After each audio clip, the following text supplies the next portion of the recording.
날 버릴 땐 언제고 이제 와서 엄마. 이 한마디가 거실 한가운데서 터지는 순간 30년치 거짓말이 한꺼번에 무너집니다. 자기 아들을 찾아 결혼까지 강요한 여자. 자기 딸을 낳고도 없는 척 살아온 여자. 그 여자의 이름은 최화영. 그리고 오늘 그 여자가 쌓아 올린 제국이 완전히 폭발합니다. 친자 확인서가 거실 바닥에 내던져지고 언론은 일제히 터지고 경찰까지 들이닥칩니다. 최화영 앞에 오늘 한꺼번에 쏟아지는 건 단순한 폭로가 아닙니다. 수십 년에 걸쳐 설계된 복수의 완성이에요. 오늘 이 영상 끝까지 보시면 반드시 소름 돋는 순간이 옵니다.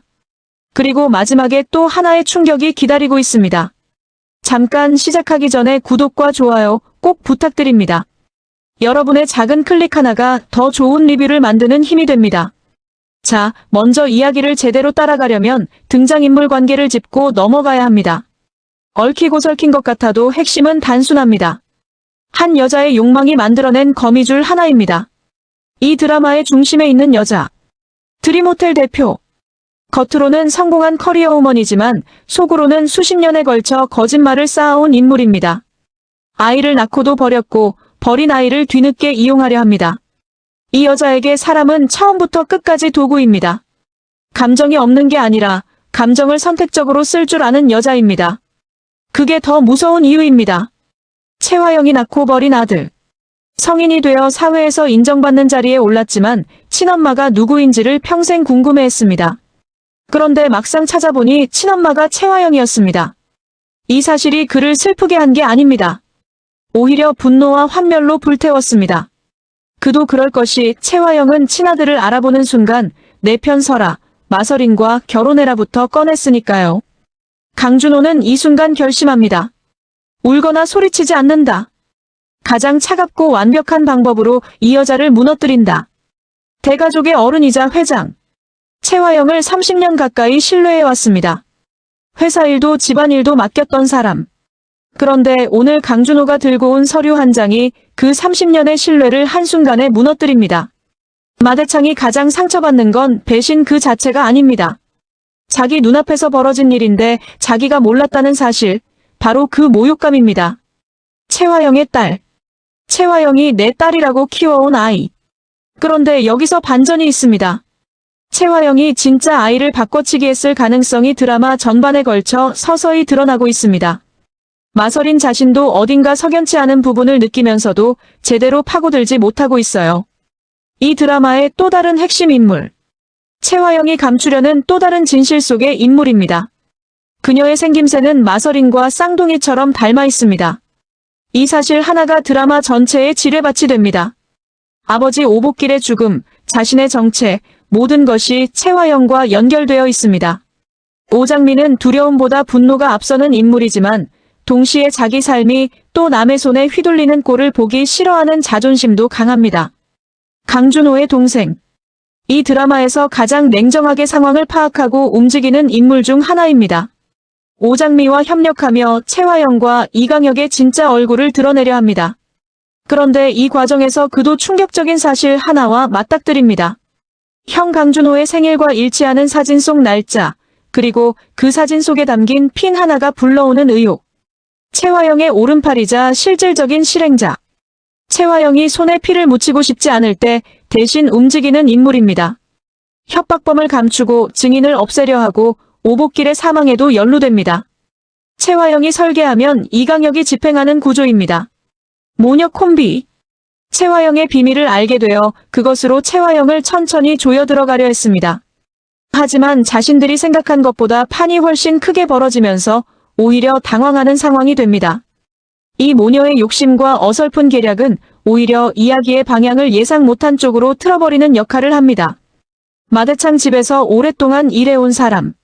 말보다 눈치가 빠릅니다.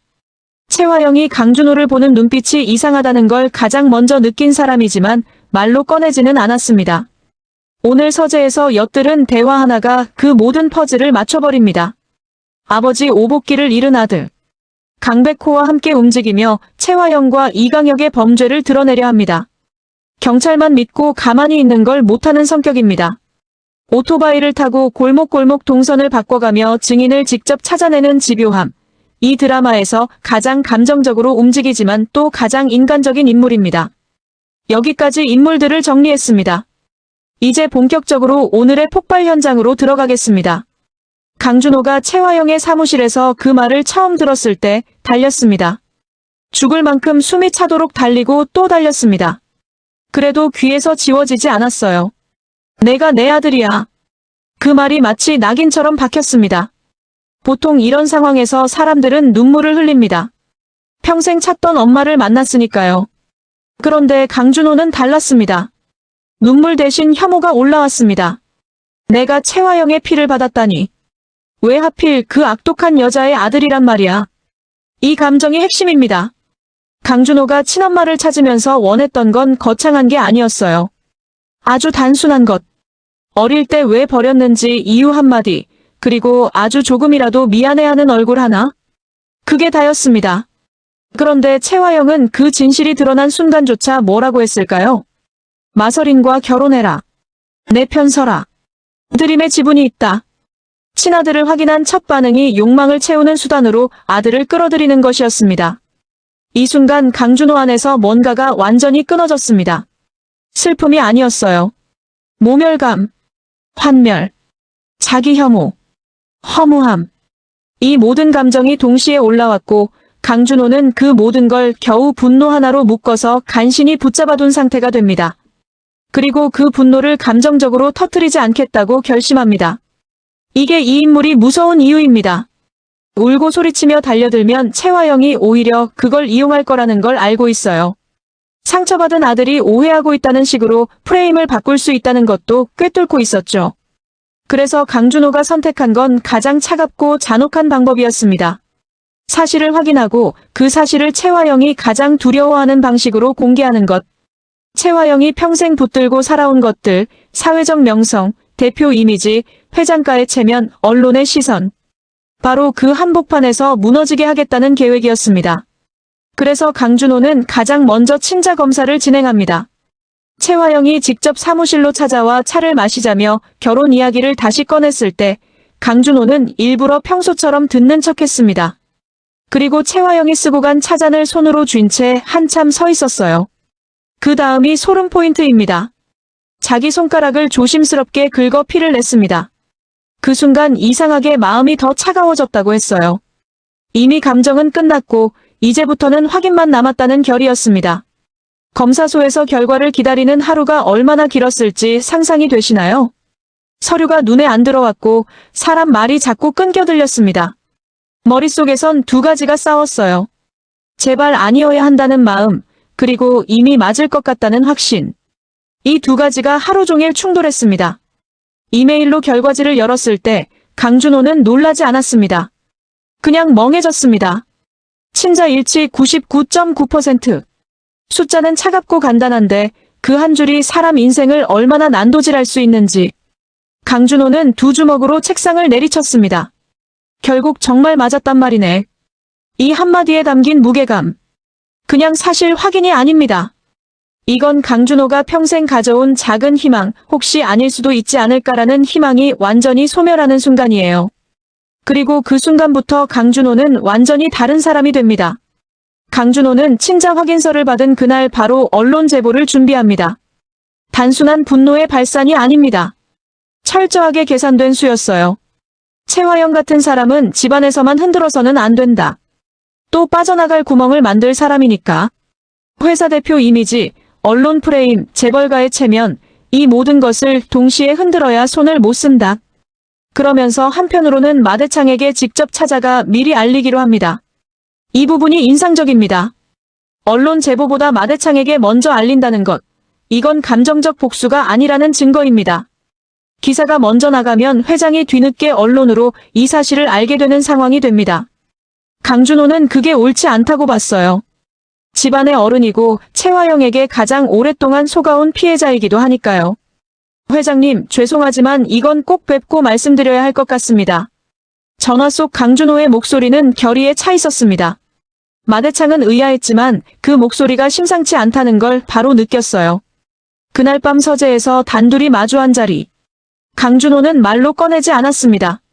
조용히 서류를 책상 위에 올려놓았어요. 마대창은 오랫동안 회장 자리에 앉아 수많은 보고를 받아왔습니다. 그런데 이날만큼 충격적인 서류는 처음이었어요. 이게 진짜인가?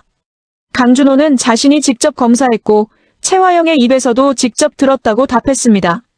마대창의 분노가 터집니다. 나를 30년을 속였어. 30년. 이 숫자 하나에 얼마나 많은 시간이 담겨 있는지 생각해보세요. 마대창이 최화영을 믿고 회사를 맡기고 집안일까지 함께한 30년. 그 모든 시간이 거짓 위에 쌓인 것이었다는 사실이 마대창에게는 분노보다 모욕처럼 다가왔습니다. 어떻게 하고 싶나? 마대창이 물었을 때 강준호는 자신의 계획을 조용히 설명합니다. 오늘 찾아온 건 먼저 알고 계셔야 한다고 생각해서다. 내일 아침 직접 밝히겠다. 그리고 언론에도 동시에 보도된다. 마대창은 그 말의 의미를 금방 알아들었습니다. 이건 허락을 구하는 말이 아니었습니다. 더는 숨지 않겠다는 선언이었어요. 마대창은 그 순간 씁쓸함을 느꼈다고 합니다. 최화영 같은 여자를 상대하려면 가장 크게 피해를 입은 사람도 이만큼 독해져야 한다는 사실이 마음 아팠던 거예요. 한편 오장미는 전혀 다른 방식으로 이 상황을 바라보고 있었습니다. 오장미에게 이 싸움은 단순히 최화영을 폭로하는 문제가 아닙니다. 자기 삶의 가장 깊은 상처를 또 남이 휘두르는 꼴을 보지 않겠다는 문제입니다. 이게 오장미라는 인물을 이해하는 핵심입니다. 어제 최화영의 사무실에 직접 휠체어를 타고 마대창 방문 시간에 맞춰 모든 걸 터뜨리려 했습니다. 그런데 이강혁이 방해하는 바람에 마대창이 사무실에 들어오지 못했어요.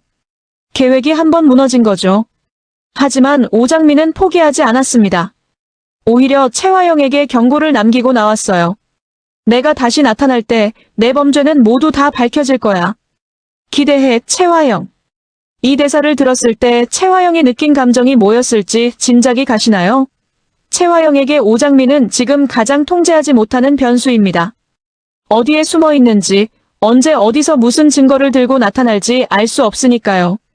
게다가 강백호까지 곁에 붙어 있다는 사실이 더 불안을 키웠습니다. 최화영이 이강혁에게 오장미를 찾아내라고 명령한 건 단순히 살아있는 증인 하나를 잡으려는 게 아닙니다. 그 불안을 덮으려는 조급함이었어요. 그래서 최화영은 점점 더 무리한 수를 두기 시작합니다. 강준호와의 결혼을 서두르는 것도 마찬가지. 판이 뒤집히기 전에 자기 손으로 판을 닫아버리려는 조급함입니다. 그러는 사이 오장미는 강백호와 함께 착실하게 증거를 쌓아가고 있었어요. 그리고 결정적인 순간이 옵니다.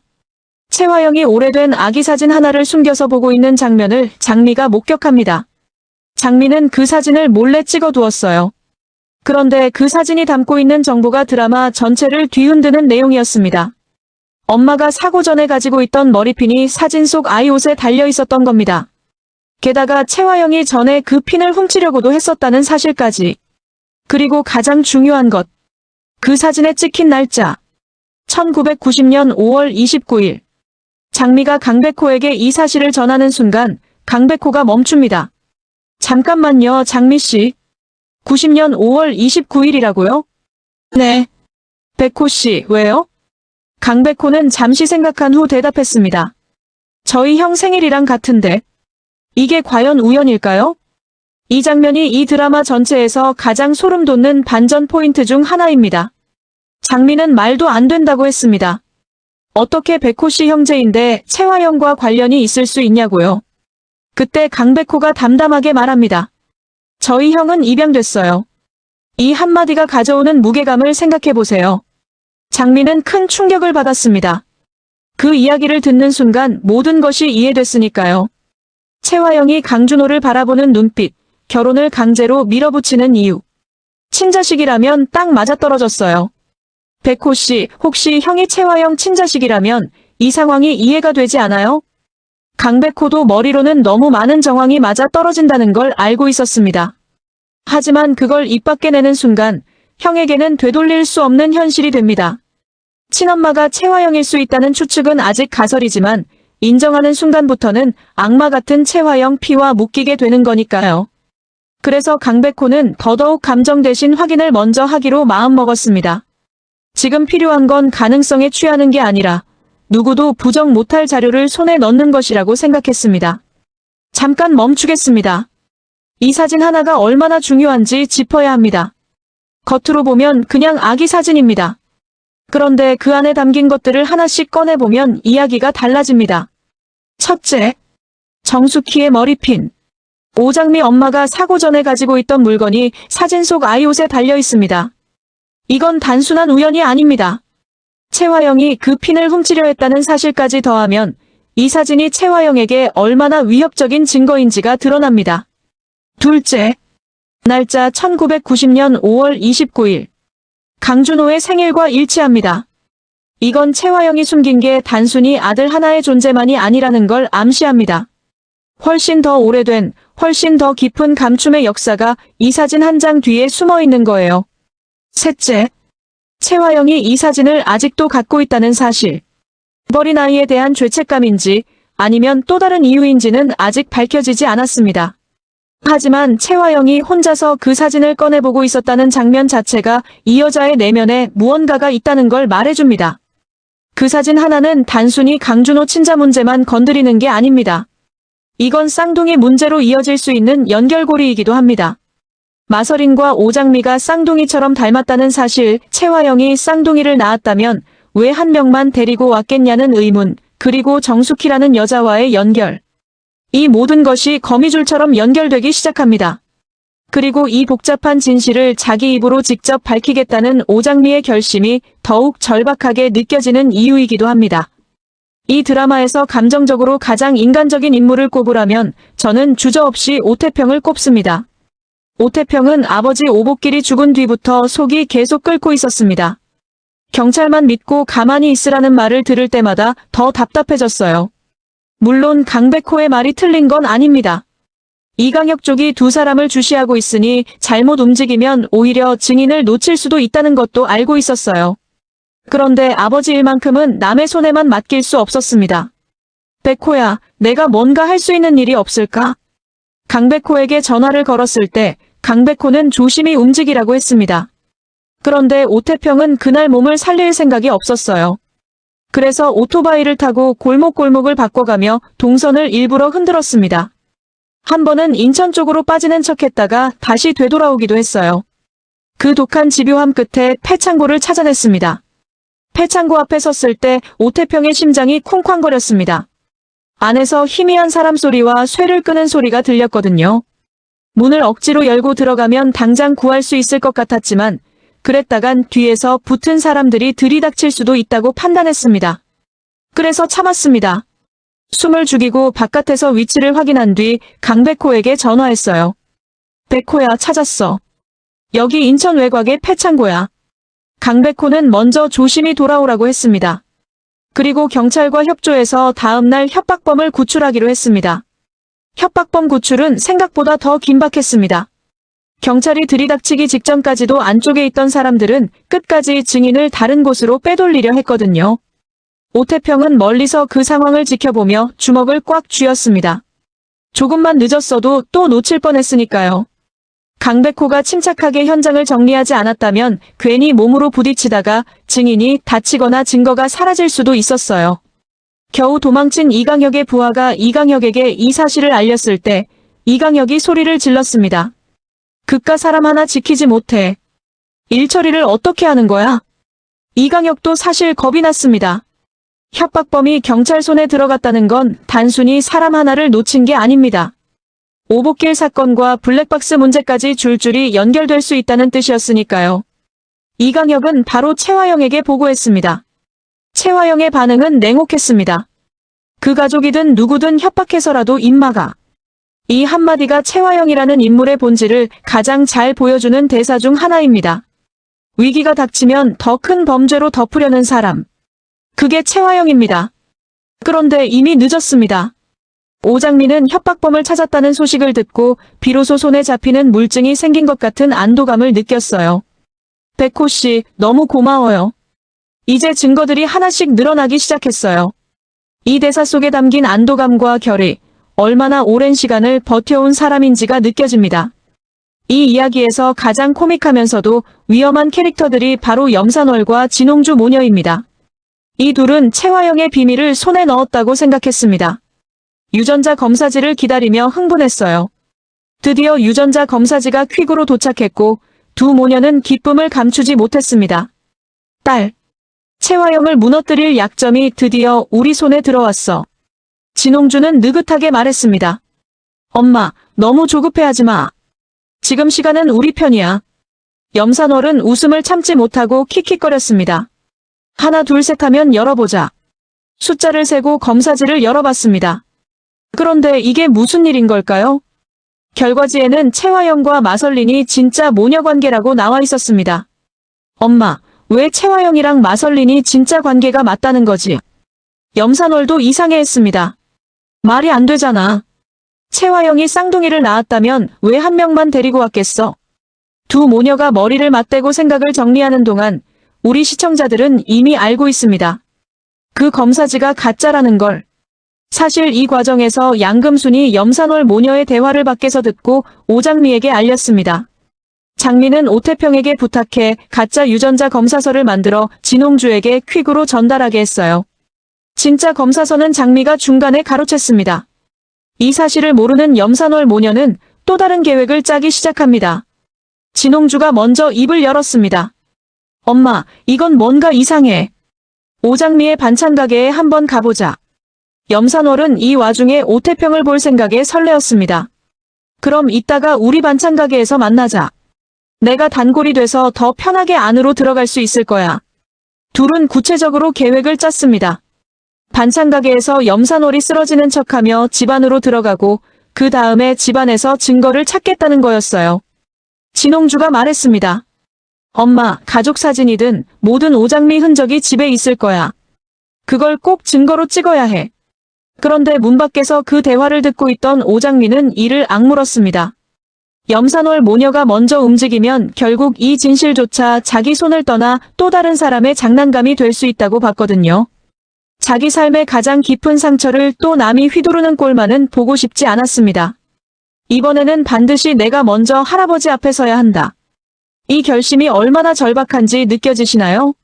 내가 누구 딸인지, 누가 내 삶을 이렇게 비틀었는지, 그걸 내가 직접 말해야 한다는 것. 이건 복수보다도 자존심의 문제입니다. 드디어 모든 것이 폭발하는 날이 옵니다. 마대창의 집 거실. 채화영은 그곳에 있었습니다. 강준호도 있었습니다.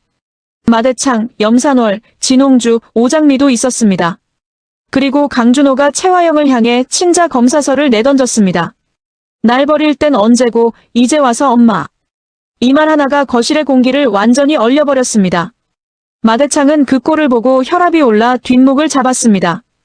염산월은 마대창을 부축했고 진홍주와 오장미는 채화영을 쳐다봤어요. 채화영은 강준호를 보며 어찌할 줄을 몰라 했습니다. 그때 오장미가 나섰습니다. 할아버지, 저 친엄마 따로 있어요. 절 낳아준 사람은 정숙희 키엄마예요. 채화영은 변명조차 할 수 없었습니다. 옆에 있던 진홍주가 맞장구를 쳤어요.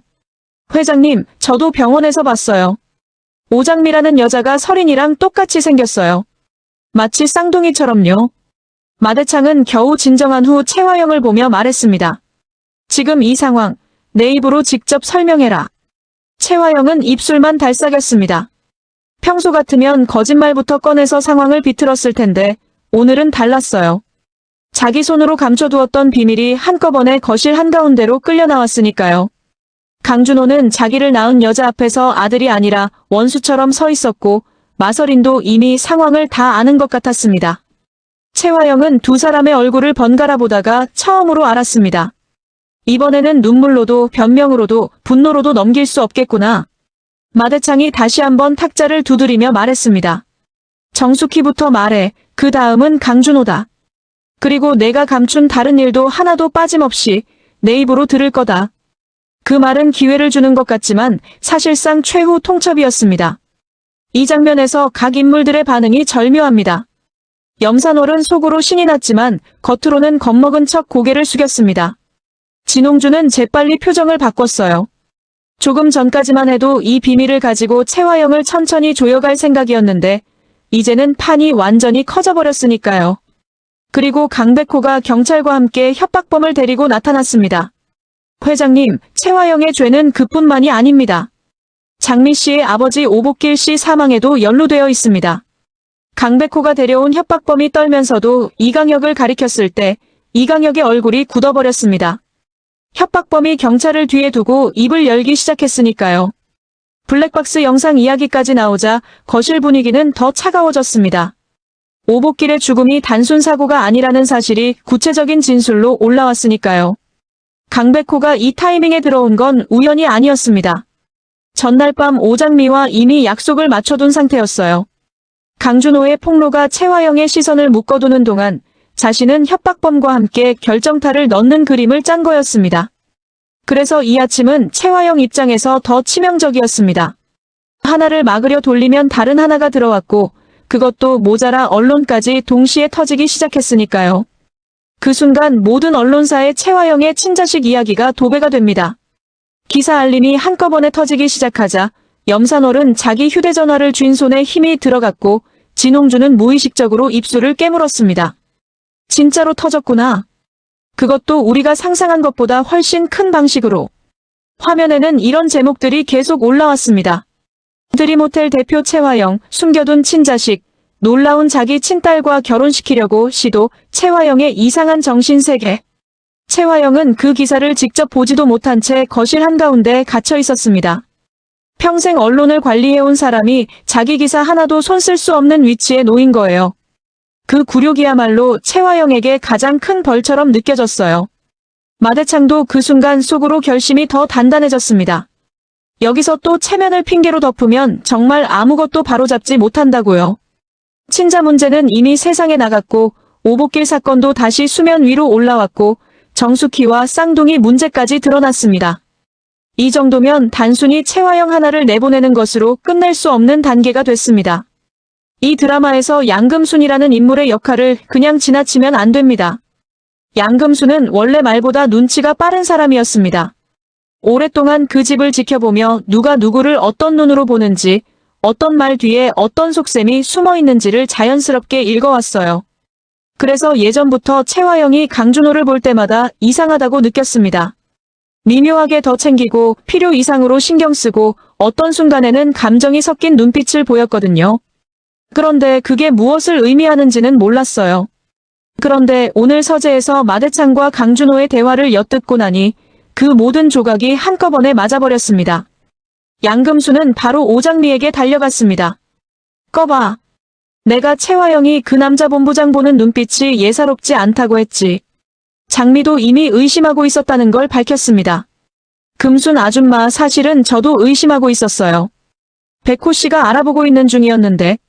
장미는 분노가 올라왔습니다. 채화영이 한 사람 인생만 망친 게 아니라는 뜻이니까요. 강준호는 버려졌고 장미는 가족을 잃었고 마서리는 거짓으로 키워졌고 정숙희는 어린아이처럼 되어 살아야 했습니다. 그 많은 인생이 한 사람의 욕심 때문에 이렇게 꼬여버렸다는 게 너무 끔찍했어요. 양금수는 욕을 하면서도 한편으로는 장미가 걱정됐습니다. 내일 아침 장미가 직접 정숙희가 친엄마라고 밝히면 그 순간부터는 더 이상 숨어 있을 수 없게 되니까요. 그런데 장미의 답이 깊었습니다. 지금은 마서린으로 말할 거예요. 제가 오장미라고 밝히면 또 제 인생이 남의 손에 휘둘리는 거잖아요. 이 말이 이 인물의 전략적 사고를 보여줍니다. 자신의 정체를 드러내는 타이밍과 방식까지도 스스로 결정하겠다는 의지. 장미는 지금 감정보다 전략이 앞서는 단계에 있습니다. 양금순도 고개를 끄덕였습니다. 장미가 여기까지 오기까지 얼마나 오래 참고 견뎌왔는지 누구보다 가까이에서 봐왔으니까요. 이강혁을 짚고 넘어가야 합니다. 이강혁은 이 드라마에서 겉으로는 채화영의 충성스러운 실행자로 보입니다. 하지만 사실 이 인물도 단순한 하수인이 아닙니다. 자신의 이익을 위해 움직이는 사람이에요. 채화영이 설계하면 이강혁이 집행한다. 이 구조 속에서 이강혁은 오복길의 죽음, 협박범 감금, 증거 조작 등 모든 실질적인 범죄에 연루되어 있습니다. 오복길 사망 사건. 이게 단순 사고가 아니라는 것을 협박범의 진술이 밝혀주기 시작했습니다. 블랙박스 영상이 존재한다는 것, 그리고 그 영상을 없애려 했다는 것. 이 모든 연결고리가 이강혁을 정조준합니다. 협박범이 경찰 앞에서 이강혁을 가리킨 순간 이강혁의 얼굴이 굳어버린 것은 바로 이 때문입니다. 이미 탈출 경로가 없다는 걸 직감한 거예요. 최화영은 이강혁에게 또 다른 범죄를 지시했지만 이강혁 자신도 이제 선택의 기로에 섰습니다. 최화영과 함께 끝까지 가느냐 아니면 협조해서 살아남느냐. 이강혁이 앞으로 어느 방향으로 움직이느냐가 최화영의 운명을 가르는 또 하나의 변수가 될 것입니다. 잠깐 최화영이라는 인물을 좀 더 깊이 들여다보겠습니다. 단순하게 악당으로 보면 이 드라마가 반밖에 보이지 않습니다. 최화영은 왜 이렇게까지 됐을까요? 이 드라마가 던지는 질문 중 하나는 이겁니다. 욕망은 처음부터 악한 형태로 시작하지 않는다. 어떤 두려움이 쌓이고 쌓이면 그 두려움을 덮으려는 욕망이 점점 더 커지고 그 과정에서 사람들을 도구로 쓰기 시작한다. 최화영도 처음부터 모든 것을 설계하고 시작한 건 아닐 수 있습니다. 하나의 거짓말이 또 다른 거짓말을 불렀고 하나의 선택이 돌이킬 수 없는 결과를 만들어 왔을 수 있어요. 그런데 이 드라마가 최화영에게 동정을 허락하지 않는 이유가 있습니다. 최화영은 자신의 선택이 가져온 결과, 즉 버린 아들의 고통, 잃어버린 딸의 삶, 죽은 사람의 가족들을 보면서도 멈추지 않았습니다. 오히려 더 무리한 수를 뒀어요. 강준호가 친자라는 사실을 알게 된 순간 가장 먼저 꺼낸 말이 결혼과 지분이었다는 것. 그게 최화영이 인간이 아닌 전략 기계처럼 움직인다는 걸 보여줍니다. 하지만 그러면서도 최화영은 오래된 아기 사진을 혼자서 몰래 꺼내봅니다. 그 장면 하나가 묻는 거예요. 이 여자 안에 감정이 전혀 없는 걸까요? 아니면 감정은 있지만 그걸 드러내는 것 자체를 두려워하는 걸까요? 이 질문이 최화영이라는 악인을 단순한 악당이 아니라 복잡한 인간으로 만드는 요소입니다. 강준호의 분노가 이 드라마의 엔진이지만 그 분노의 아래에 무엇이 있는지를 봐야 합니다. 강준호는 친엄마를 찾겠다며 나선 자기 자신을 원망했습니다. 차라리 몰랐으면 더 좋았을 것을. 이 마음이 강준호를 이해하는 핵심입니다. 어릴 때 원했던 건 딱 두 가지였어요.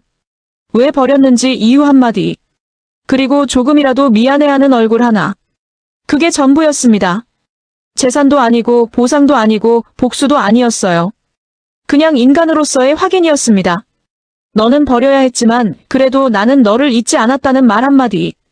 그런데 최화영은 그것을 주지 않았습니다. 오히려 그 순간조차 이용하려 들었어요. 그래서 강준호의 복수는 개인적인 상처를 갚는 것이기도 하지만 동시에 그 상처를 만든 시스템 전체를 무너뜨리는 것이기도 합니다. 하지만 이 드라마는 여기서 한 가지 질문을 덧붙입니다. 강준호가 앞으로 얼마나 더 독해질 것인가? 아니면 어느 순간 자기 삶을 위해 선을 그을 것인가? 최화영을 무너뜨리는 것이 강준호의 상처를 치유하지는 않습니다. 복수는 끝나도 상처는 남으니까요. 그래서 앞으로 강준호가 어느 지점에서 멈출지, 그게 이 드라마의 또 다른 핵심 축이 될 것입니다. 오늘 이미 엄청난 게 터졌지만 아직 터지지 않은 것들이 있습니다. 강남봉의 불륜이 아직 공개되지 않았습니다. 최화영을 둘러싼 인물관계 속에서 이 사실이 알려지는 순간 또 하나의 연쇄 반응이 일어날 겁니다. 단순한 가정사 문제가 아니라 드림그룹 전체의 이해관계와 엮일 가능성이 높습니다. 마대창이 앞으로 어떻게 움직이느냐에 따라 모든 것이 달라집니다.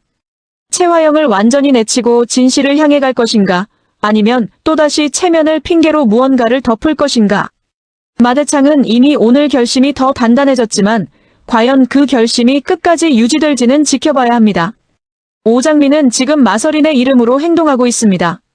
자신이 오장미라는 걸 밝히는 타이밍을 스스로 결정하겠다는 전략이에요. 그 타이밍이 언제 올지, 그리고 그 공개가 어떤 방식으로 이루어질지가 이 드라마의 또 다른 클라이맥스가 될 것입니다. 마서린은 최화영이 낳은 아이인가 아닌가. 쌍둥이 의혹이 계속해서 드라마 전체에 깔려 있습니다. 마서린 자신은 이 진실을 어느 정도까지 알고 있는 건지, 그리고 알게 되었을 때 어떻게 반응할지가 관건입니다. 최화영은 아직 끝나지 않았습니다. 이렇게까지 몰린 상황에서도 최화영이 어떤 카드를 꺼낼지 예측이 어렵습니다. 이 여자가 무서운 이유는 위기일수록 더 무리한 수를 두기 때문이에요. 아직 우리가 모르는 최화영의 패가 남아있을 가능성이 높습니다. 그리고 이강혁이 협조로 돌아서면 최화영의 모든 범죄가 한꺼번에 드러납니다. 반대로 이강혁이 끝까지 버티면 법적으로 최화영을 잡는데 더 시간이 걸릴 수 있습니다. 이강혁의 선택이 앞으로의 방향을 크게 좌우할 것입니다. 잠깐 숨을 고르고 이 드라마가 우리에게 진짜 하려는 이야기를 생각해 보겠습니다. 표면적으로는 출생의 비밀과 복수 이야기입니다. 그런데 그 안에 더 깊은 질문이 있어요. 첫 번째 질문. 한 사람의 욕망이 얼마나 많은 사람의 삶을 망가뜨릴 수 있는가? 최화영 한 사람의 선택이 강준호의 유년, 오장미의 가족, 마서린의 정체, 정숙희의 살, 오복길의 죽음까지 연결됩니다. 한 사람의 욕심이 만드는 피해의 범위가 얼마나 광범위한지를 이 드라마는 촘촘하게 보여주고 있습니다. 두 번째 질문. 피해를 입은 사람들은 어떻게 싸워야 하는가? 강준호는 차갑고 계산적인 방식을 택했습니다. 오장미는 자기 서사를 스스로 쓰겠다는 방식을 택했어요. 오태평은 감정적이지만 가장 직접적인 행동을 택했습니다. 강백호는 증거와 사실에 집중했어요. 네 사람이 네 가지 다른 방식으로 같은 적에게 대항하고 있습니다. 이 다양성이 이 드라마를 단순한 권선징악 구도에서 벗어나게 합니다. 세 번째 질문. 진실이 드러나면 모든 것이 해결되는가? 이 드라마가 가장 중요하게 다루는 부분이 바로 이겁니다. 진실이 세상에 나와도 상처는 남습니다. 강준호의 분노가 가라앉아도 그가 잃어버린 시간은 돌아오지 않아요. 오복길은 다시 살아나지 않습니다. 그러니까 이 드라마는 단순히 나쁜 사람이 망하는 이야기가 아닙니다. 진실이 얼마나 많은 것을 파괴하고 동시에 얼마나 많은 것을 복구할 수 있는지를 묻는 이야기입니다. 이 드라마의 갈등 구조를 정리하겠습니다. 표층에서 보면 강준호는 버린 아들로서 뒤늦게 이용하려는 친엄마 최화영과 싸우고 있고, 오장미는 가족을 빼앗긴 딸로서 그 가족을 파괴한 최화영과 맞서고 있습니다. 오태평은 아버지를 잃은 아들로서 그 죽음의 실행자 이강혁을 정조준하고 있고, 마대창은 30년을 속아온 어른으로서 거짓을 키워온 최화영을 심판하는 자리에 서 있습니다.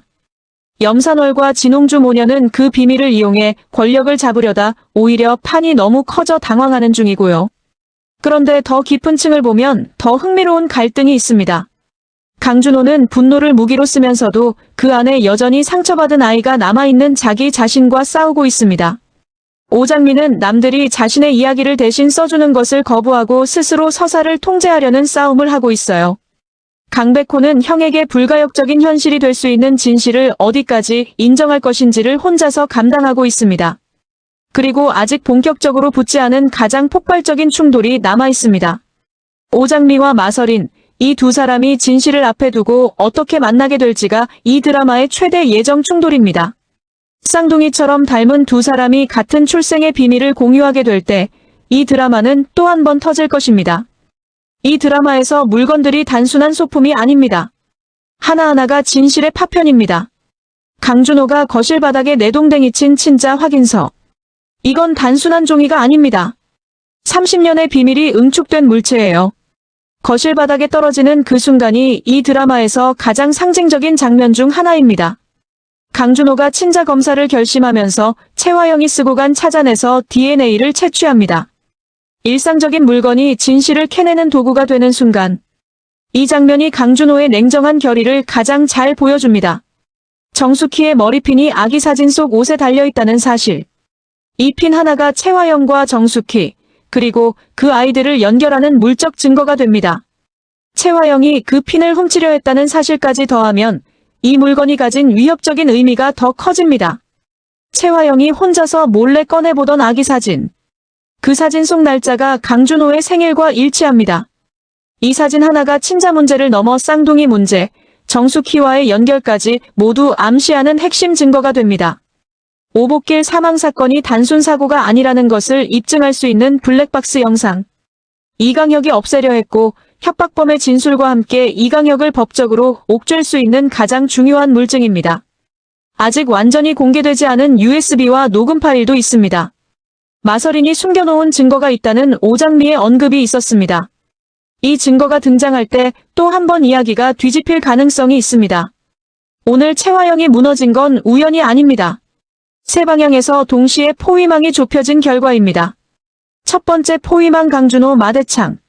강준호가 친자 확인서를 들고 마대창 집으로 쳐들어왔습니다. 언론 제보까지 이미 준비된 상태로 최화영이 가장 중요하게 여기는 사람, 마대창 앞에서 모든 걸 드러내는 방식입니다. 이건 단순한 폭로가 아니라 채화영의 사회적 기반 자체를 흔드는 수였습니다. 두 번째 포위망 오장미 강백호. 오장미가 마서린의 이름으로 친엄마는 정숙희라고 밝히면서 채화영이 숨겨온 또 다른 비밀을 공개했습니다. 강백호는 협박범을 데리고 나타나 이강혁을 직접 지목하게 했습니다. 채화영의 범죄 사슬 전체를 끊어내는 수입니다. 세 번째 포위망 언론. 강준호가 미리 준비한 언론 제보가 거실 장면이 진행되는 동안 동시에 터졌습니다. 채화영이 거실에 갇혀있는 사이 언론이 터지면서 채화영은 가장 두려워하는 상황, 자신이 통제할 수 없는 상황에 완전히 놓이게 됩니다. 세 포위망이 동시에 좁혀진 결과 채화영은 어느 방향으로도 움직일 수 없게 됐습니다. 하나를 막으면 다른 하나가 들어왔고 그것도 모자라 세 번째가 등 뒤에서 터졌으니까요. 이게 이 드라마에서 강준호와 오장미 그리고 강백호가 설계한 작전의 핵심입니다. 감정적으로 움직이지 않고 타이밍을 맞추고 복수 지점을 동시에 열어두었습니다. 이 드라마를 더 깊이 즐기기 위해 놓치기 쉬운 디테일들을 짚어드리겠습니다. 양금수는 말보다 눈치가 빠른 사람이라고 했습니다. 드라마 초반부터 채화영이 강준호를 보는 눈빛이 이상하다고 느꼈지만 말로 꺼내지 않았어요. 이 인물이 이미 오래전부터 뭔가를 알고 있었을 가능성도 있습니다. 반찬 가게에 가는 핑계가 오태평을 보기 위한 것이라는 염산월의 설정도 흘려보내기 쉬운 디테일입니다. 이 모녀의 계략 속에 개인적인 욕망이 섞여 있다는 게 이 캐릭터를 더 입체적으로 만들어줍니다. 강준호가 마대창에게 미리 알린 이유도 중요합니다. 강준호는 마대창에게 감정이 없습니다. 하지만 30년을 속아온 피해자로서 먼저 알아야 한다고 봤어요. 이 선택이 복수를 넘어 강준호에게 도덕적 우위를 부여합니다. 채화영이 강준호를 도구로 여겼다면 강준호는 마대창을 그렇게 여기지 않았다는 차이입니다. 오장미가 마서린으로 말할 것이라고 한 전략도 단순히 숨겠다는 게 아닙니다. 이건 진실이 공개되는 주도권을 자기가 쥐겠다는 뜻입니다. 드라마틱한 효과를 위한 설정처럼 보이지만 사실은 오장미라는 인물의 핵심 심리를 보여주는 순간입니다. 마지막으로 채화영이 버린 아이의 사진을 30년 가까이 갖고 있다는 것. 이게 채화영 안에 인간적인 면이 남아있다는 증거인지 아니면 그 사진 자체가 또 다른 비밀의 열쇠인지는 아직 밝혀지지 않았습니다. 이 부분이 앞으로 드라마가 어떻게 채화영을 처리할지와 연결됩니다. 이 드라마의 대사들이 어떻게 설계되어 있는지 살펴보겠습니다. 날 버릴 땐 언제고 이제 와서 엄마. 이 대사 하나에 몇 겹의 감정이 담겨 있는지 생각해보세요. 날 버릴 땐 언제고는 과거의 행동에 대한 분노이자 증거 제시이고 이제 와서는 타이밍에 대한 비아냥이자 상황 인식입니다. 그리고 마지막 엄마라는 단어, 이 단어 자체를 뱉기 싫다는 혐오감이 그 두 글자에 다 담겨 있습니다. 세 마디로 이루어진 문장이지만 30년치 감정이 다 들어 있습니다. 이게 드라마 대사 쓰기의 정수입니다. 내가 다시 나타날 때 내 범죄는 모두 다 밝혀질 거야. 기대해, 채화영. 오장미의 이 대사가 가진 힘은 기대해라는 마지막 두 글자에 있습니다. 협박이나 경고가 아니라 선언입니다. 두려움이 아니라 자신감이 담겨 있어요. 채화영이 이 대사를 들었을 때 더 무서웠던 이유가 바로 이겁니다. 상대가 흔들리지 않았거든요. 저희 형은 입양됐어요. 가장 짧은 대사가 가장 큰 충격을 줍니다. 강백호가 이 말을 할 때의 담담함. 감정 없이 사실만 전달하는 방식이 오히려 오장미에게 더 큰 파장을 만들었습니다. 이 드라마에서 감정을 배제한 진술이 얼마나 강한 무기가 되는지를 보여주는 장면입니다. 지금 이 상황, 내 입으로 직접 설명해라. 마대창의 이 대사는 명령처럼 보이지만 사실은 마지막 기회입니다. 마대창은 채화영에게 스스로 말할 기회를 주는 방식을 택했습니다. 이건 자비가 아닙니다. 자신의 입으로 말하게 함으로써 채화영이 변명의 여지를 없애는 방법입니다. 이 드라마가 시청자를 계속 붙잡아두는 방식이 있습니다. 첫 번째 방식은 타이밍 차이입니다. 시청자는 이미 알고 있는데 등장인물은 모릅니다. 또는 등장인물들 간에 서로 다른 정보를 갖고 있습니다. 이 정보의 불균형이 긴장감을 만들어요. 채화영이 강준호가 이미 진실을 알고 있다는 걸 모른 채 결혼 이야기를 꺼내는 장면이 대표적입니다. 염산월 모녀가 가짜 검사서를 진짜라고 믿는 것도 마찬가지고요. 두 번째 방식은 복수 계획의 동시 진행입니다. 강준호, 오장미, 강백호, 오태평이 각자 다른 방향에서 같은 목표를 향해 움직이고 있어요. 이 여러 계획이 어떻게 맞물릴지, 어떤 순서로 터질지가 시청자를 화면에서 눈을 못 떼게 만드는 구조입니다. 세 번째 방식은 진실의 단계적 공개입니다. 한 번에 다 밝히지 않습니다. 하나가 밝혀지면 더 큰 의문이 생깁니다.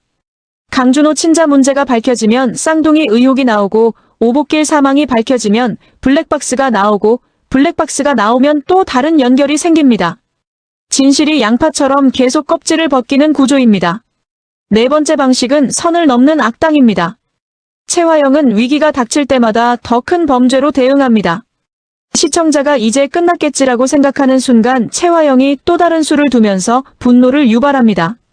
그 분노가 시청자를 다음 화로 끌고 갑니다. 오늘 일어난 일들을 순서대로 다시 정리해드리겠습니다. 강준호가 친자 확인서 99.9%를 확인하고 복수를 결심합니다. 그리고 마대창 집을 방문해 서류를 먼저 보여주면서 언론 제보는 이미 준비됐음을 알립니다. 한편 오태평은 혼자 오토바이로 동선을 흔들며 인천 외곽 폐창고에서 협박범을 직접 찾아냅니다. 강백호와 경찰이 협박범을 구출하고 이강혁의 실행팀은 실패합니다. 그 사이 장민은 최화영이 몰래 보던 아기 사진을 발견하고 강백호에게 알립니다. 강백호는 사진 속 날짜와 강준호의 생일이 같다는 사실을 확인하면서 형의 정체에 대한 의혹이 더 깊어집니다. 양금수는 서재에서 마대창과 강준호의 대화를 엿듣고 오장미에게 알립니다. 다음 날 아침 강준호가 마대창 거실에서 친자 확인서를 내던지며 최화영에게 선전포고합니다. 오장미는 마서린의 이름으로 친엄마가 정숙희임을 밝히고 강백호는 협박범을 데리고 나타나 이강혁을 공개적으로 지목합니다. 언론이 동시에 터지며 최화영의 친자식 문제가 전국으로 퍼집니다. 그리고 최화영은 처음으로 눈물로도 변명으로도 분노로도 넘길 수 없는 상황에 완전히 몰립니다. 자, 이제 앞으로 일어날 일들을 예측해보겠습니다. 최화영의 반격이 시작된다. 최화영이 이대로 무너지진 않습니다. 이 여자는 위기일수록 더 악랄하게 움직여왔어요.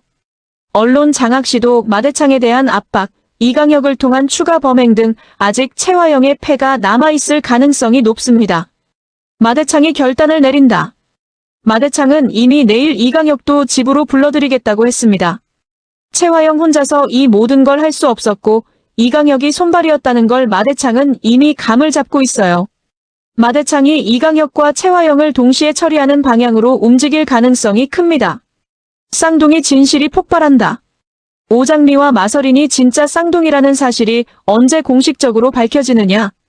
이게 이 드라마의 가장 큰 예정된 폭탄입니다. 마서린이 이 사실을 어떻게 받아들일지, 두 사람이 처음 마주하는 장면이 어떻게 그려질지가 기대됩니다. 강남봉의 불륜이 터진다. 아직 공개되지 않은 이 사실이 언제 어떻게 나올지. 이게 드림그룹 전체에 또 다른 파장을 만들 것입니다. 오장미가 자신의 정체를 직접 밝힌다.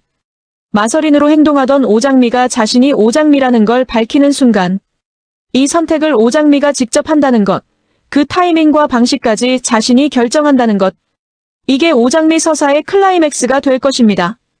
강준호가 멈추는 순간이 온다. 복수는 끝나도 상처는 남습니다. 강준호가 어느 시점에서 더 이상 분노로 살아가는 것이 아니라 자기 삶을 위해 앞으로 가는 선택을 하는 순간 이 캐릭터의 진정한 성장이 완성됩니다. 그 순간이 언제 어떻게 그려질지가 이 드라마의 감정적 결말을 결정할 것입니다. 오늘 첫 번째 남자, 정말 정신없이 달려왔는데요. 한 여자의 욕망이 만들어낸 거미줄이 드디어 한꺼번에 찢어지는 날을 오늘 목격했습니다. 강준호의 차가운 결의, 오장미의 절박한 자존심, 오태평의 집요한 사랑, 강백호의 냉정한 판단. 이 네 사람이 각자의 방식으로 싸워온 결과가 오늘 하나의 폭발로 이어진 겁니다. 그런데 이게 끝이 아닙니다. 진짜 싸움은 지금부터입니다.